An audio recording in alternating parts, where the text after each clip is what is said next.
Ульяна долго не могла заснуть. Легла пораньше, в надежде выспаться перед важным собеседованием. Но какой там? Как всегда, чем больше волнуешься, тем меньше шансов на спокойный сон. Проворочившись пару часов, она решила выпить чай с ромашкой. Раньше это помогало успокоиться и нагоняло сон, а тут и этот способ оказался нерабочим. Тогда она вспомнила, как бабушка читала в детстве сказки, медленно, убаюкивающе, и начала вспоминать далекий голос.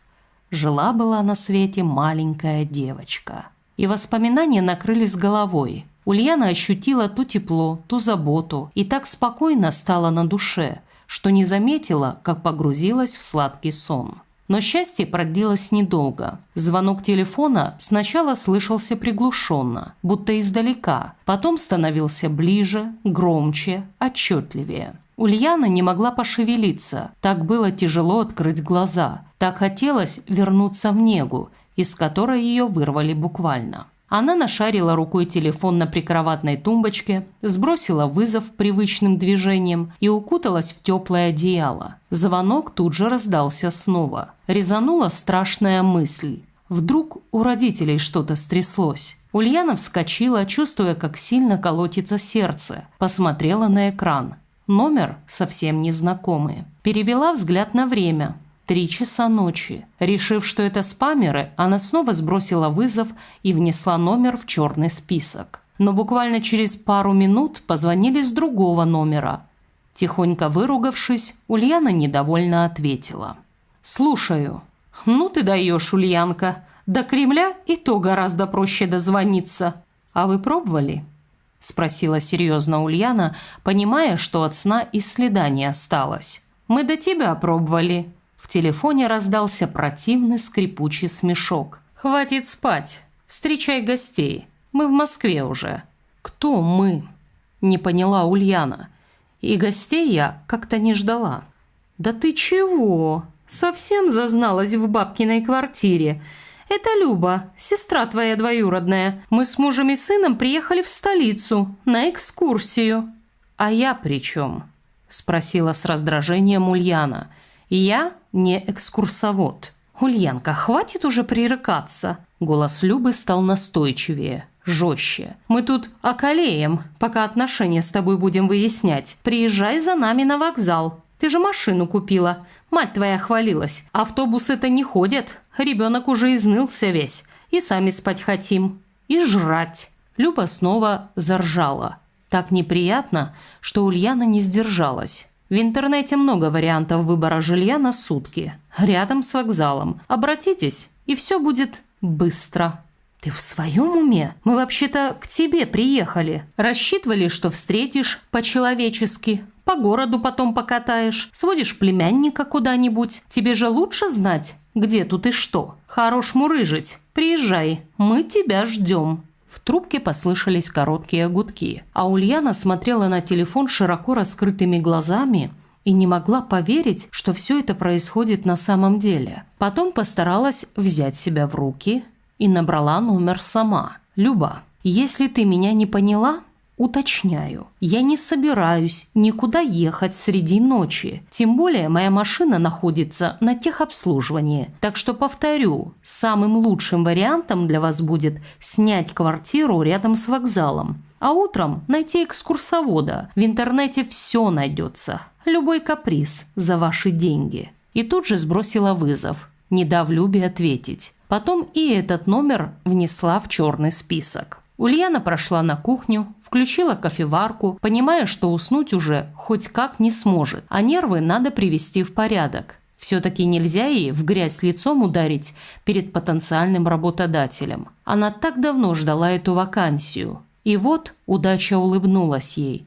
И тут такое. Со старой работы Уля пока не уволилась, взяла отпуск за свой счет. А если собеседование пройдет, то напишет заявление на очередной законный отпуск с последующим увольнением. Лишь бы только не провалить эту встречу. Говорят, директор там уж слишком строгий, зато справедливый, и сотрудники все держатся за место, как говорится, мертвой хваткой. Когда Ульяна наливала кофе, раздался резкий звонок телефона. Она выронила чашку из рук. «Да что ж такое?» Теперь с номера сынишки звонят. Но звонила тетя Галя, мать Любы. Не поздоровавшись, она затараторила недовольным голосом. «Улька, и что это за фокусы такие? Ты почему с Любашей так обошлась? Не забывай, что живешь в квартире бабушки, и Люба ей была такой же внучкой, как и ты. То, что мать моя тебе квартиру отписала, ничего не значит. Мы даже оспаривать не стали, а могли бы. Так что прекращай дурить. Сейчас Любаша со своей семьей к тебе приедут, чтобы приняла как надо, иначе в суд пойду. Делить квартиру будешь». Тетя отключила связь, а Уля усмехнулась. Было бы чего делить. Квартира маленькая, комнатка до кухня 6 квадратов. Да и какой суд займет их сторону? Бабуля написала завещание уже давно, когда и Галя, и Любаша отвернулись от нее. Бабуля заболела сильно. Нужно было, чтобы кто-то рядом был. Но Галя заявила, что сама, мол, виновата, раз уехала в столицу за своим ухажером когда-то, то пусть сама и теперь справляется. Да, бабушка уехала, встретив любовь всей своей жизни. Но она ведь к тому времени успела и детей поставить на ноги, и с внуками помогла, пока были маленькими. Купила в Москве вот эту квартиру. Сама жила у Анатолия, а как его не стало, перебралась в свою. Ульяна и ее мама были рады за бабушку. Хоть какое-то время пожила в любви и счастье. А вот Галя не могла смириться. Считала, что мать предала их. Раньше помогала материально, а из Москвы и копейки не выслала. И когда бабуле потребовался уход, Ульяна вызвалась, поедет к ней. Доучилась здесь последний класс школы, поступила в институт, окончила почти с отличием. Работу нашла. Бабушке стало легче, и они хорошо жили вместе. А Галя с Любой и не вспоминали о ней. Мама Ульяны присылала деньги, приезжала в отпуск. Вот бабушка и приняла решение. Кто позаботился о ней, тому и квартира достанется. А тетя Галя теперь просто завидовала, считая, что несправедливо поступила ее мать. За невеселыми мыслями Ульяна вздрогнула, когда раздался звонок в дверь. Так не хотелось открывать, но за звонком последовал стук кулаком, и она поспешила. Не хватало бы еще соседей всех перебудить. Открыв дверь, Ульяна ахнула. Люба так изменилась, что, встреть она ее на улице, никогда бы не узнала. Раздобрела, морщинки появились ранее у глаз, в волосах блестят серебряные нити. А она всего на пару лет старше Ульяны. Сколько же лет они не виделись? 10? 13. Подругами они никогда не были. Даже в детстве не общались особо, только когда у бабушки вдвоем гостили. Так что и неудивительно, что не узнала бы. «Ну, чего уставилась? Не признала, что ли?» Люба окинула сестру недобрым взглядом и протиснулась в квартиру. Следом забежал мальчонка лет 5. Запрыгнул на диван и принялся прыгать на нем и верещать. Не успела Уля ничего сказать, как соседи стукнулись слегка по батарее. Потом послышалось недовольное бурчание снизу. «Вообще-то ночь, и люди спят», – сказала Уля. А Люба кивнула.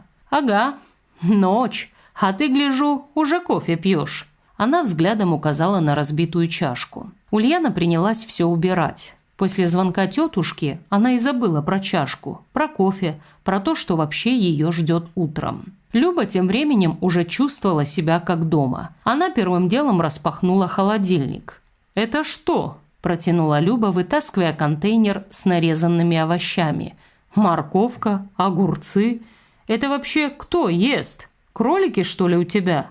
Она шумно поставила контейнер обратно и полезла глубже, словно надеялась найти там спрятанный клад. Кастрюлю борща, сковороду с котлетами. «А где еда нормальная?» – недовольно фыркнула она. «Колбаса где? Сыр хотя бы? Суп какой-нибудь?» Ульяна сжала губы, но промолчала. Люба не унималась. Закрыла холодильник, тут же принялась открывать шкафчики. Дверцы хлопали одна за другой. «Овсянка, гречка», – бубнила она, перебирая пачки. «А где консервы? Ты что, святым духом питаешься?» «Здоровой и полезной пищей», – ответила Ульяна сквозь зубы, не оборачиваясь. «Фигуру берегу». «Ха, а чего ее беречь?» – искренне не поняла Люба. «Живем один раз. Надо жрать, что хочется, а не в рамки себя загонять. Супчик сварить, картошечки нажарить, курочку запечь. А это все!» Она пренебрежительно махнула рукой на содержимое шкафа. «Для больных на голову!» Ульяна медленно выдохнула, наливая воду в кофеварку. «Вот завтра сходите в магазин?» – спокойно сказала она. «Купите нормальные продукты и приготовите себе все, что душе угодно». Люба прищурилась. «А ты, значит, кормить нас не собираешься?» «Я гостей не приглашала», – ровно ответила Ульяна. Люба посмотрела на нее с таким видом, будто услышала нечто оскорбительное. «Ты нам постель-то сделай», – буркнула она. «Хоть спать уложи, раз накормить не можешь». Ульяна медленно вдохнула. Считала до 3, как учили на каком-то тренинге по стрессу. Не помогло. «Повторю», – сказала она уже чуть жестче. «Гостей я не ждала, и лишних спальных мест здесь не предусмотрено. Можете сегодня лечь на моем диване. Все втроем». Она кивнула в сторону комнаты. «Чистое белье возьми в шкафу. А завтра, уж простите, ищите для себя апартаменты с удобствами». Люба даже рот приоткрыла от такого. «Нет, ну ты наглая сестра», – возмутилась она, повышая голос. «В бабкиной хате живешь и ее же внучку притесняешь». Она уперла руки в бока, словно собиралась сейчас читать лекцию. «Купи матрас хоть надувной для себя. Мы на диване с Ванькой будем спать». Она кивнула в сторону мужа, который молча стоял у двери, не решаясь вмешаться. «Никитка и в кресле свернется калачиком, ему не привыкать. А ты пока на кухне перекантуешься». Мальчишка действительно уже почти засыпал, съежившись в кресле, обняв подушку. «Мы на недельку приехали, не меньше», – добавила Люба уже мягче, но с нажимом. «У ваш уж. Денег в провинции, сама понимаешь, в обрез. Мы на тебя рассчитывали. Не так часто обращаемся». Ульяна негромко усмехнулась. «Видишь ли, Люба, дело в том, что я временно без работы и денежных запасов не имею. Как ты справедливо заметила, недавно я автомобиль купила в кредит, поэтому помочь ничем не смогу. И раз уж вы свалились, как снег на голову, то покупайте сами все необходимое. И плюс за коммунальные расходы оплатите». «Это еще что за новости?» – возмутилась Люба. «Обычные», – пожала плечами Ульяна. «Мне одной немного надо, справляюсь. А вы теперь и воды много потратите, и электричество расходоваться будет на готовку». На самом деле, конечно, все было не так. Машину она купила без всяких кредитов, и коммуналку могла бы оплатить без проблем. Не такие уж большие деньги. Но дело было не в деньгах, просто хотелось поставить границы. Хоть какие-то, потому что иначе сядут на шею и не слезут. Разве так поступают нормальные люди? Приехать среди ночи без предупреждения, да еще и с требованиями. А если бы у нее остался ночевать Егор? Ульяна недовольно подумала об этом и почувствовала, как внутри все сжалось. Через 3 недели у нее регистрация брака. Без свадьбы, тихо, только они вдвоем с Егором. Распишутся и все. Родителей она попросила никому не говорить. Потом она переедет к мужу, а эту квартиру сдаст. И вот если бы Люба появилась хотя бы через месяц, она бы уже стояла перед чужими людьми. Уля хотела дать понять, что так нельзя, так не делается. Но Люба, кажется, понимала все по-своему. «Да, не думала, что тебя так Москва испортила», – с обидой сказала она. «Раньше всем всегда делилась. Вот недаром, говорят, столица людей портит». Ульяна ничего не ответила. Она просто налила себе кофе, медленно, аккуратно, будто выполняла какой-то ритуал. Взяла чашку, сделала глоток. Горький. Как раз такой, какой сейчас был нужен. «Спокойной ночи», – сказала она наконец, и, не дожидаясь ответа, вышла из комнаты и закрылась в кухне, стараясь не думать ни о завтрашнем собеседовании, ни о Егоре, ни о том, что эта ночь, похоже, будет очень длинной. В 6 утра из комнаты доносился такой храп, что, казалось, Люба и ее муж устроили негласное соревнование, кто будет храпеть громче. Ульяна сидела неподвижно, глядя в потолок. Конечно, после такой встряски и бессонной ночи отдохнувшей она себя точно не чувствовала, но вместе с усталостью внутри поднималось другое чувство. «Хватит», – подумала она, резко поднялась со стула и направилась в ванную. По пути бросила взгляд на закрытую дверь комнаты, откуда раздавались раскатистые трели, и слегка усмехнулась. Включив свет, она повернула кран, пустила воду и, не задумываясь, добавила громкость на радио. Из динамика тут же полилась знакомая мелодия, что-то бодрое, утреннее, с ритмом, который невозможно было игнорировать. Обычно она так не делала. Наоборот, старалась не шуметь, уважала соседей, берегла тишину. Но сейчас ей вдруг захотелось иначе. Не из вредности даже, просто показать, кто в этом доме хозяин. Она встала под струи воды, закрыла глаза и через пару секунд уже тихо подпевала.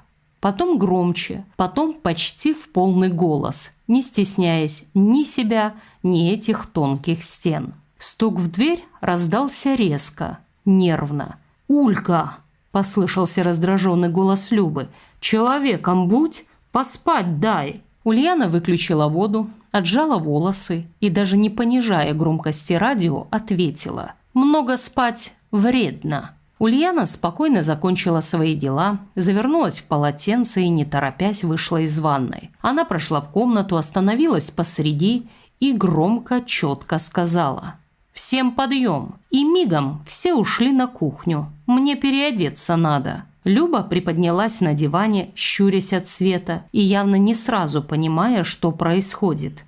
«Ты издеваешься?» – протянула она, глядя на Ульяну из-под лобья. «Сама на кухне не могла переодеться? Или в ванной?» Ульяна скрестила руки на груди. «Нет, не могла. Мне нужно кучу всего перемерить, чтобы выглядеть идеально на собеседовании». Она кивнула на шкаф. «Тут зеркало большое, так что без разговоров вышли все. И пока не позову, сидите там». Люба недовольно цокнула языком, но спорить почему-то не стала. Возможно, еще не до конца проснулась. Возможно, почувствовала этот новый, непривычный тон Ульяны. Ванька молча поднялся, потянулся и пошел к кухне. Мальчишка, сонный и растрепанный, поплелся за ним, потирая глаза. Ульяна открыла шкаф и замерла, глядя на аккуратно развешанную одежду. Все было подготовлено еще с вечера. Белая блузка, строгий темный костюм. Сегодня все должно пройти идеально. Она медленно начала собираться. Нанесла легкий макияж, без излишеств, но с вниманием к деталям. Тени, тушь, немного румян. Волосы аккуратно уложила, не оставив ни одной выбившейся пряди. Затем примерила блузку, посмотрела на себя в зеркало, чуть повернулась, поправила воротник. Надела пиджак, юбку. «Ты скоро там?» – раздался голос Любы из-за двери. «Нет», – резко ответила Ульяна. «Ждите, пока позову». Прошло еще минут 30. Ульяна уже сидела за столом с ноутбуком, быстро пролистывая заметки, вспоминая возможные вопросы, прокручивая в голове ответы. «Мы тут что, до вечера будем сидеть, как в клетке?» Снова не выдержала Люба, приоткрыв дверь. Ульяна даже не подняла головы. «Сколько надо, столько и будете сидеть». В ее голосе не было ни злости, ни раздражения, только спокойная уверенность. Это, кажется, раздражало гостью еще больше. Еще через 20 минут терпение у Любы лопнуло окончательно. Дверь распахнулась, она выскочила в комнату, растрепанная, злая, с красными глазами. «Все, хватит!» – заявила она, хватая сумку.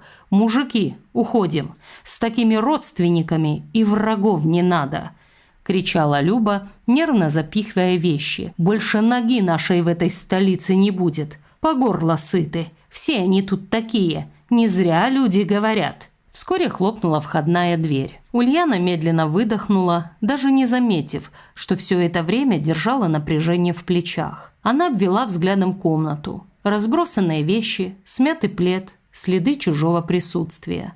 «Вечером уберу», – решила она. Сейчас нельзя было отвлекаться. Собеседование прошло блестяще. Ульяна говорила уверенно, четко, отвечала на вопросы без запинки, ловила одобрительные взгляды. Даже строгий директор, о котором столько слухов ходило, в конце улыбнулся. Едва заметно, но этого было достаточно. Все шло по плану. Она успеет уволиться с прежней работы, распишется с Егором, переедет к нему, сдаст эту квартиру и начнет новую жизнь. Она шла по улице после встречи и вдруг поймала себя на мысли, что улыбается. Как же все у нее правильно складывается. И ничего, что ночь была такой тяжелой, шумной, почти адской. Это уже позади. К вечеру Ульяна разложила все по местам. Проветрила квартиру, даже зажгла ароматическую свечу. Легкий запах ванили наполнил комнату. Егор уже ехал к ней. Они договорились поужинать вместе. Ульяна как раз накрывала на стол, когда зазвонил телефон. «Мама». «Улечка, что там случилось?» Голос был тревожный. «Галя сейчас звонила, ругалась. Я ничего толком не поняла. В чем дело?» Ульяна на секунду прикрыла глаза, потом спокойно выдохнула и ответила. «Все хорошо, мам. Просто Любаше не понравилось в столице. Непривычно им здесь. Вот и все». Спасибо, что дослушали историю до конца. Если она вам понравилась, обязательно ставьте лайк, подписывайтесь на канал и делитесь своим мнением в комментариях. До встречи.